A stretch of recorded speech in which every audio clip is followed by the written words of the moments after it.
हिंद दोस्त, कैसे हैं आप लोग। उम्मीद करते हैं आप लोग अच्छे होंगे और आप लोग की बिहार बोर्ड की तैयारी अच्छी तरह से चल रही होगी। आज हम देखेंगे मोस्ट इंपोर्टेंट क्वेश्चन बनकर आता है जो दर्पण सूत्र कहलाता है। दर्पण सूत्र को डेराइव करेंगे, पहले अवतल दर्पण द्वारा डेराइव कर लेंगे, अगले वीडियो में उत्तल दर्पण द्वारा डेराइव कर लेंगे। 10 से 15 मिनट में हम लोग का यहाँ पर दर्पण सूत्र डिराइव हो जाएगा। पहले यहाँ पर दर्पण सूत्र होता क्या है, 1/f बराबर 1/v प्लस 1/u। यह दर्पण सूत्र हुआ।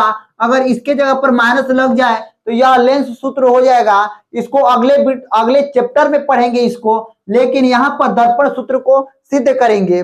यहाँ पर चलते हैं अवतल दर्पण द्वारा दर्पण सूत्र को सिद्ध करते हैं। यहाँ पर दर्पण सूत्र को सिद्ध करने के लिए किरण आरेख में 4 त्रिभुज का बनना जरूरी है। अगर 4 त्रिभुज बन रहा है तो समझिए कि हम लोग का यहाँ पर दर्पण सूत्र सिद्ध हो जाएगा। अगर 4 त्रिभुज नहीं बन रहा है तो समझिए कि हम लोग का दर्पण सूत्र सिद्ध नहीं होगा। तो यहाँ पर इतना समझ जाइए कि दर्पण सूत्र को सिद्ध करने के लिए किरण आरेख में 4 त्रिभुज का बनना जरूरी है। यह चारों त्रिभुज समकोण त्रिभुज बनना चाहिए। देखिए, यह गोलीय दर्पण इस गोला का भाग है, तो यहाँ पर इस साइड सी हो जाएगा और यहाँ पर एफ हो जाएगा। ठीक है, आप वस्तु को अनंत और सी के बीच रख सकते हैं। वस्तु को कहाँ रख सकते हैं, अनंत और सी के बीच। अब बताइए, किरण आरेख आपको खींचना बताए हैं। यहां से एक किरण निकलेगी, वस्तु है ए बी वस्तु है। एक किरण ऊपर से निकलेगी, मुख अक्ष के समानांतर जाएगी और दर्पण से टकराने के बाद अवतल दर्पण है तो एफ से होकर गुजर जाएगी। और यहाँ पर दूसरी किरण को हम लोग गुजारना चाहें तो सी से होकर गुजार सकते हैं। देखिए, अगली किरण को सी से होकर गुजारेंगे तो दर्पण पर लंबवत पड़ता है। कोई भी किरण सी से होकर गुजरती है तो दर्पण पर लंबवत पड़ता है, जिसके कारण जिस पथ पर आती है उसी पथ पर क्या हो जाती है, वापस लौट जाती है। और जो कटान बिंदु बना वास्तविक कटान से बना है तो वास्तविक प्रतिबिंब बनेगा। यहाँ पर एक प्रतिबिंब बनता है बी डैश ए डैश, यहाँ पर एक प्रतिबिंब बनता है। और यहाँ पर आप देख सकते हैं समकोण त्रिभुज बन रहा है, यहाँ पर समकोण त्रिभुज बन रहा है, यहाँ पर समकोण त्रिभुज बन रहा है। अगर यहाँ पर रचना कर दिया जाए तो एक त्रिभुज यहाँ पर भी बन जाएगा। इसको मान लेते हैं डी, यहाँ पर इसको मान लेते हैं एन, इस बिंदु को, इसी को यहाँ पर लिख लेंगे। यहाँ पर जो हम बता रहे थे कि समकोण त्रिभुज अगर 4 बनेगा तो हम लोग का दर्पण सूत्र सिद्ध हो जाएगा। तो आप गिन सकते हैं 1 त्रिभुज, 2 त्रिभुज, 3 त्रिभुज और 4 त्रिभुज। 4 समकोण त्रिभुज बन गया, यानी हम लोग का दर्पण सूत्र सिद्ध इस डायग्राम से हो जाएगा। तो यहाँ पर पहले इसको जो हम लोग बनाए हैं डायग्राम, इसको वाक्य में पहले बनाकर लिखते हैं। देखिए क्या लिखेंगे, माना एम डैश एक अवतल दर्पण है। अवतल जो डायग्राम है उसी को लिख लेंगे। ऐसा नहीं कि लैंग्वेज सेम रहे, उससे कोई मतलब नहीं है। डायग्राम समझ में आ गया, उसी चीज को लिख लेना है। माना एम डैश एक अवतल दर्पण है जिसमें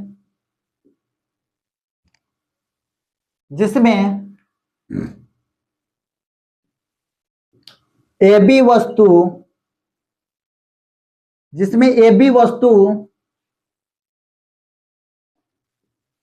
का प्रतिबिंब सी तथा एफ के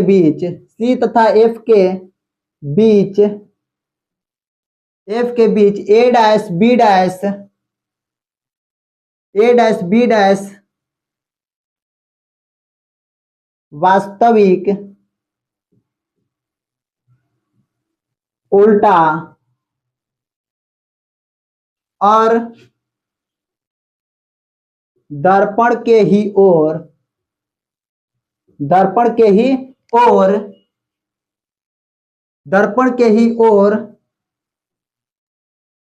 बनता है। यहां पर लिख देंगे कुछ डायग्राम का इंफॉर्मेशन यहाँ पर नीचे में दे देंगे। ए बी यहाँ पर क्या, यहाँ पर लिख देंगे ए बी क्या है, वस्तु है। ए बी वस्तु है, ए डैश बी डैश प्रतिबिंब है और एन यहां पर आपतित किरण है, आपतित किरण है, ठीक। और एन ई यहां पर ई मान लेते हैं, एन ई क्या है, एन ई परावर्तित किरण है, परावर्तित किरण है, ठीक। और उसके बाद यहां पर एक इसको लिख देंगे, यहां पर एक किरण जा रहा है एन, जो यहां से एन से होते हुए जा रहा है कहां तक, इसको मान लेते हैं आई तक जा रहा है, एनसीआई क्या है,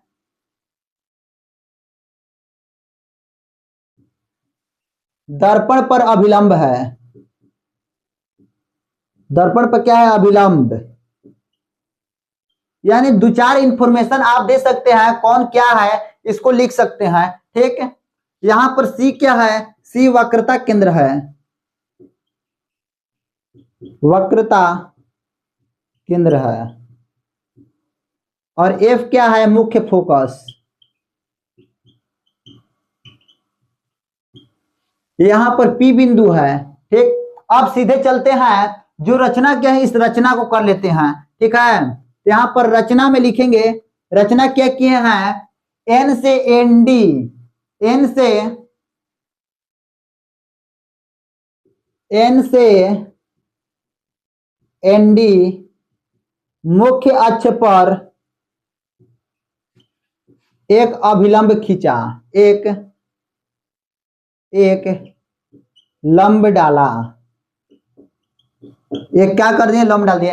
एन से एन डी मुख्य अक्ष पर एक लंब डाला, इसको क्या कर दिया, रचना में लिख दिए, ठीक। अब आगे चलते हैं सीधे प्रमाण पर, आगे यहां पर चलते हैं सीधे क्या, प्रमाण पर। यहां पर प्रमाण में देखेंगे, एक त्रिभुज या वाला त्रिभुज, एक त्रिभुज या वाला त्रिभुज ले लेते हैं। इन दोनों त्रिभुज में क्या देखेंगे, ए बी सी त्रिभुज एवं त्रिभुज ए डैश बी डैश सी में, इन दोनों त्रिभुज में क्या देख रहा है, कोण बी और कोण बी डैश क्या है, 90 डिग्री का है। कोण ए बी सी बराबर कोण ए डैश बी डैश सी बराबर 90 डिग्री, ठीक। अब यहां पर यह दोनों त्रिभुज क्या हो जाएगा, बराबर हो जाएगा शीर्षाभिमुख कोण से, तो लिख देंगे ए सी बी बराबर त्रिभुज कोण ए डैश सी बी डैश, यह त्रिभुज दोनों बराबर हो गया, कैसे, शीर्षाभिमुख कोण से,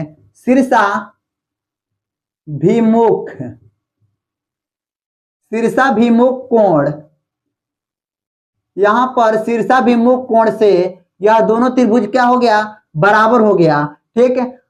अब जब दो त्रिभुज, यहां पर दोनों त्रिभुज के दोनों कोण क्या हो गए, बराबर हो गए, तो हम लिख सकते हैं एंगल किससे, समरूपता से। जिस प्रकार अगले वीडियो में हम लोग देख रहे थे, यहां पर आवर्धन सूत्र में आ रहा था एंगल समरूपता, ठीक इसी प्रकार यहां पर भी करेंगे एंगल समरूपता से,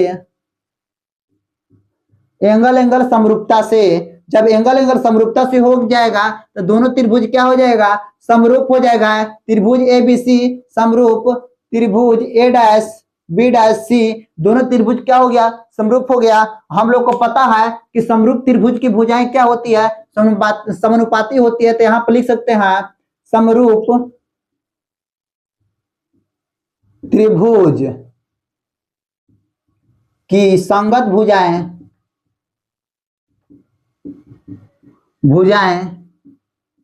समानुपाती होती है, समानुपाती होती है, इसको लिख देते हैं। जब समानुपाती हो गया तो इसकी संगत भुजा, यह वाली भुजा इस भुजा के अनुपात में हो जाएगा, ए बी भुजा ए डैश बी डैश के अनुपात में हो जाएगा, और यहां पर बीसी भुजा यहां पर बी डैश सी के अनुपात में हो जाएगा, ठीक। हम यहाँ पर ए बी, इसको तो ठीक है, यहाँ पर ए बी ही रहने देते हैं, ए बी बटा में ए डैश बी डैश बराबर, हम बताइए यहाँ पर बताइए बीसी को क्या लिख सकते हैं। यहाँ पर बीसी बराबर कुछ समझ में नहीं आ रहा है कि बीसी को हम कुछ नहीं कह सकते हैं। अगर बीपी को कहा जाए तो हम वस्तु दूरी कह सकते हैं, सीपी को हम लोग वक्रता त्रिज्या कह सकते हैं, लेकिन बीसी को नहीं कह सकते हैं। तो हम लोग यह काम करेंगे, बीपी माइनस सीपी कर देंगे तो हमारा बीसी निकल कर आ जाएगा और हमारा वहां पर उसका मतलब ही कुछ बन जाएगा। तो यहाँ पर इसको लिख देंगे BP minus CP, BP minus क्या लिख देंगे सीपी, इसको हम लिख सकते हैं। और यहाँ पर बी डैश सी को क्या लिख सकते हैं, अगर हम सीपी माइनस बी डैश यहाँ पर पी बी डैश लिख देंगे तो हमारा काम हो जाएगा। तो CP minus B dash P हम लोग लिख सकते हैं, इसको मान लेंगे समीकरण 1। आगे चलते हैं, अब त्रिभुज लेते हैं, यह त्रिभुज और यह त्रिभुज। तो अगला त्रिभुज लेते हैं, पुनः लेते हैं, पुनः त्रिभुज क्या लेते हैं हम लोग, त्रिभुज लेते हैं ए डैश बी डैश एफ, ए डैश बी डैश एफ एवं त्रिभुज लेते हैं एफ एन डी, त्रिभुज एफ एन डी में इन दोनों त्रिभुज में क्या देख रहा है, यह कोण क्या है 90 डिग्री है। तो हम लोग लिख सकते हैं त्रिकोण ए डैश बी डैश एफ बराबर कोण हमारा एन डी एफ, यह दोनों क्या है 90 डिग्री है। और यहाँ पर देखेंगे शीर्षाभिमुख कोण से यह दोनों कोण भी क्या हो जाएगा, बराबर हो जाएगा। तो हम लोग यहाँ पर लिख सकते हैं, यानी एफ बिंदु पर हमारा कोण बराबर हो रहा है, तो ए डैश एफ बी डैश बराबर एन एफ डी हमारा हो जाएगा शीर्षाभिमुख कोण से बराबर हो जाएगा, शीर्षाभिमुख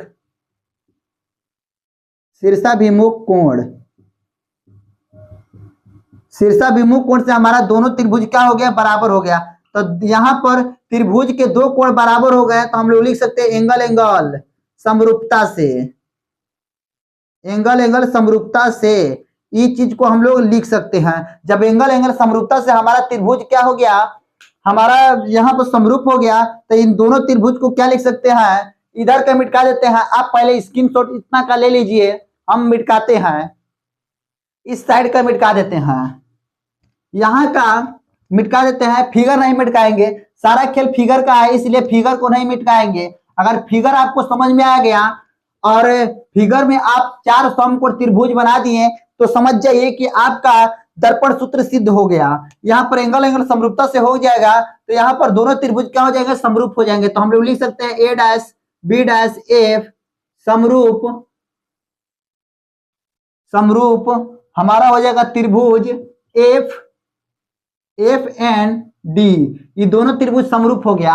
हम लोग यहाँ पर भी बताए कि समरूप त्रिभुज की संगत भुजाएं क्या होती है, समानुपाती होती है। तो यहाँ पर भी इसका संगत भुजा क्या कर देंगे, समानुपाती कर देंगे। तो बताइए यहाँ पर संगत भुजाएं क्या हो जाएगा, एन डी बटा में ए डैश बी डैश बराबर हम लोग लिख सकते हैं क्या, डी एफ बटा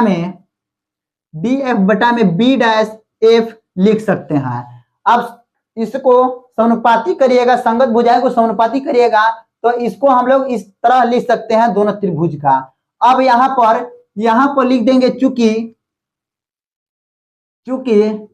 ए बी समानांतर बीपी है तो ए बी बराबर एन डी होगा, क्योंकि दोनों समांतर है तो इस यहाँ का ऊंचाई या यहाँ का ऊंचाई क्या होगा, बराबर होगा। तो हम लोग यहाँ पर लिख सकते हैं, यहाँ पर एन डी की जगह पर क्या लिख सकते हैं, ए बी लिख सकते हैं, A B A dash B, यहाँ पर क्या हो जाएगा ए डैश बी डैश, यहाँ पर ए डैश बी डैश, यहाँ पर प्रतिबिंब का ऊंचाई हो जाएगा। अब यहाँ पर डी एफ बटा में बी डैश एफ लिख सकते हैं। अब यहाँ पर देखिए यहाँ पर गैपिंग तो अधिक लग रहा है, लेकिन यह क्या है, उत्तल, यहाँ पर अवतल दर्पण है। अगर लंब खींचिएगा किसी बिंदु से, लगभग कहाँ आएगा, पी बिंदु के समीप आएगा। जो हमारा डी बिंदु है, पी बिंदु के क्या है, समीप है। तो यहां पर लिख देंगे क्योंकि डी बिंदु पी बिंदु के समीप है, पी बिंदु के समीप है, समीप है, इसलिए हम लोग लिख सकते हैं, इसलिए हम लोग लिख सकते हैं एनपी, एनपी, एनपी लिख सकते हैं एनपी बटा में यहां पर डीएफ, यहां पर इसको लिख सकते हैं, यह क्या है डी या पी क्या है समीप है, तो हम लोग लिख सकते हैं यहां पर एफ डी, एफ डी कहिए या डीएफ कहिए, एफ डी यानी डीएफ को हम लोग सीधे क्या लिख सकते हैं पी, डी की जगह पर पी हम लोग लिख सकते हैं, इतना हम लोग लिख सकते हैं। जब इतना लिख सकते हैं तो इसमें हम लोग क्या कर सकते हैं, जो समीकरण इसको क्या मान लेते हैं, इसको समीकरण 2 मान सकते हैं। तो समीकरण 2 में क्या चेंज कर सकते हैं, देखिए समीकरण 2 में चेंज कर सकते हैं ए बी बटा में ए डैश बी डैश बराबर यहाँ पर डी एफ, डी एफ की जगह पर क्या लिख सकते हैं पी एफ, पी एफ बटा में बी डैश एफ, इतना लिख देंगे। ठीक, अब देखिए इसमें ए बी बटा में ए डैश बी डैश, ठीक, यहां पर पी एफ, पी एफ कौन है पी एफ यानी फोकस दूरी, इसमें कोई दिक्कत नहीं है, फोकस दूरी हमारा हो गया। ठीक, यहां पर पी एफ को पी एफ ही रहने देते हैं, लेकिन बी डैश एफ को क्या करेंगे, बी डैश एफ को हम लोग बी यहां पर B dash P minus P F लिख सकते हैं, B dash P minus P F हम लोग कर देंगे, इतना को लिख देंगे, इतना को, इसको मान लेते हैं समीकरण 3। अब यहां पर चलते हैं समीकरण 2 और 3 से, यहां पर समीकरण 1 और 3 से यहां पर चलते हैं, तो अब हम लोग सीधे अब पहुंच चुके हैं, दर्पण सूत्र अब सिद्ध ही होने वाला है। अब इसके बाद केवल हमको चिन्ह परिपाटी लगाना है दोनों समीकरण को लिखने के बाद। दोनों समीकरण को यहां पर देख रहे हैं, तो दोनों समीकरण में हमारा क्या है, यहां पर इस तरह था, यहां पर सीपी था, सीपी। अब इस दोनों समीकरण में हम क्या देख रहे हैं, दोनों समीकरण में एलएचएस बराबर है, तो आरएचएस को बराबर करेंगे, तो यहां पर लिख देंगे समीकरण 1 और समीकरण 3 से, समीकरण 1 समीकरण 3 से हम लोग क्या लिख सकते हैं, बीपी माइनस सीपी बटा में CP minus B dash P बराबर यहां का लिख देंगे पी एफ बटा में B dash P minus P F, इसको लिख देंगे। अब यहां पर चिन्ह परिपाटी लागू करने पर, चिन्ह परिपाटी लागू करने पर, चिन्ह परिपाटी लागू करेंगे तो यहां पर बीपी क्या है, पहले इसको लिख देते हैं, बीपी क्या है, बीपी, बीपी यहां पर वस्तु का दूरी है और पी बिंदु के कहां है, बाएं तरफ है, तो माइनस में यू हो जाएगा। अब यहां पर सीपी क्या है, सीपी, सीपी वक्रता केंद्र आर है और यह क्या है बाएं तरफ है, तो यह क्या हो जाएगा, यानी सारे दूरियां कहां है, यहां बाएं तरफ है, तो सभी में माइनस होगा और आर को हम लोग 2f लिख सकते हैं। ठीक, और यहां पर एफ पी, यहां पर पी एफ क्या है, पी एफ माइनस में एफ है, यहां पर बी डैश पी क्या है, बी डैश पी माइनस में भी है, इतना का मदद लेंगे और चिन्ह परिपाटी इसमें लगा देंगे। और यहां पर देखिए चिन्ह परिपाटी लगाते हैं तो क्या होता है, बीपी माइनस में यू हो जाएगा, माइनस में यू हो गया, माइनस सीपी, सीपी माइनस में 2f हो गया, 2f हो गया बटा में सीपी, सीपी माइनस में 2f हो जाएगा, minus B dash P, B dash P minus में भी हो जाएगा, बराबर में P F, P F minus में एफ हो जाएगा, बराबर में माइनस में एफ हो गया। ठीक, यहां पर बी डैश पी माइनस में भी हो जाएगा, माइनस यहां पर दिया है पी एफ, पी एफ क्या है माइनस में एफ है। अब इसी को चिन्ह को क्या करें, यहां पर देखिए माइनस माइनस क्या हो जाएगा, प्लस हो जाएगा, पहले इसको लिख देते हैं माइनस में यू प्लस में 2f, ठीक, माइनस में 2f, माइनस माइनस क्या हो जाएगा, प्लस हो जाएगा भी, यहां पर माइनस में क्या हो जाएगा, f हो जाएगा, माइनस में भी माइनस माइनस प्लस f हो जाएगा। अब इसको तिरछा तिरछी क्या करते हैं, गुणा करा देते हैं, तिरछा तिरछी आप गुणा कराइएगा, यहां पर माइनस में u माइनस में u प्लस 2f ये गुणा करेगा इसके साथ, माइनस में v प्लस f के साथ गुणा करेगा, बराबर में माइनस में f ये गुणा करेगा माइनस 2f प्लस v के साथ गुणा करेगा। आप गुणा करिएगा तो इसको गुणा करने आना चाहिए। पहले माइनस u को दोनों में गुणा कराएंगे, फिर 2f को दोनों में इसमें गुणा कराएंगे। तो पहले माइनस से v में गुणा कराते हैं तो माइनस माइनस प्लस हो जाता है, u भी लिख देंगे। इसी माइनस से u को इसमें गुणा कराएंगे तो uf हो जाएगा। अब इसमें गुणा कराते हैं तो माइनस में 2f भी, अब इसमें गुणा कराते हैं तो प्लस में 2f स्क्वायर हो जाएगा। अब इस साइड गुणा कराएंगे तो माइनस माइनस प्लस हो जाएगा, 2f स्क्वायर हो जाएगा। इसमें गुणा कराएंगे तो माइनस में f भी। अब यहां पर देख सकते हैं बहुत अंत में हम लोग पहुंच चुके हैं। यहां पर आप लोग देख सकते हैं बराबर की इस साइड 2f स्क्वायर है, यहां पर भी 2f स्क्वायर है, कैंसिल हो जाएगा। अब इधर देखिए, यहां पर इधर आप लोग देखिएगा तो देखिए इसको तो इसी तरह रहने देते हैं, u भी माइनस uf बराबर 2f को 2f भी को इस साइड लाएंगे तो माइनस में है तो प्लस में हो जाएगा।